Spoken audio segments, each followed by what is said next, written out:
कि जब आपका लाइफ का एक स्ट्रगलिंग फेज था तो उस टाइम पे आपको गिव अप करने का फीलिंग आया होगा, तो उस फीलिंग को हमें कैसे टैकल करना है या फिर आपने कैसे टैकल किया? देखो, जब आपका वाई बहुत क्लियर होता है ना, तो आप गिव अप कभी भी नहीं करते।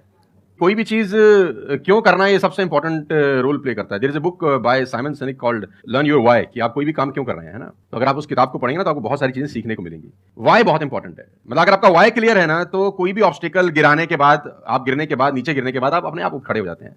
तो वाई स्ट्रांग होना चाहिए, और वही लोग उठने ही खड़े होते हैं जिनका वाई स्ट्रांग नहीं है। मैं एग्जांपल देकर समझाता हूं आपको। फॉर एग्जांपल, मैं आपको वुडन स्ट्रोक दूं, 2 फुट जिसका विड्थ हो और 30 फीट जिसका लेंथ हो, और आपको बोलूं मैं यहां से वहां आपको ट्रेवल करना है उसके ऊपर चल के, और मैं आपको 10,000 रुपए दूंगा, तो आप चल लेंगे बहुत आराम से। आप सवाल को ट्विस्ट करते हैं। अब उसी फट्टे को मैं 100 माले की 2 बिल्डिंग के बीच में लगा दूं, अब आप चलेंगे? लेकिन मैं अगर आपको अभी भी चलवा दूं, तो आप अभी भी चलेंगे। अगर आपको पता हो कि दूसरी बिल्डिंग में आपकी बेटी है और उस बिल्डिंग में आग लगी है, और मैं आपको 1 रुपया भी नहीं दूंगा, फिर भी आप चलेंगे? बिकॉज आपका वाई क्लियर है। जब जब आपका वाई क्लियर होता है ना, तो कोई भी ऑब्स्टिकल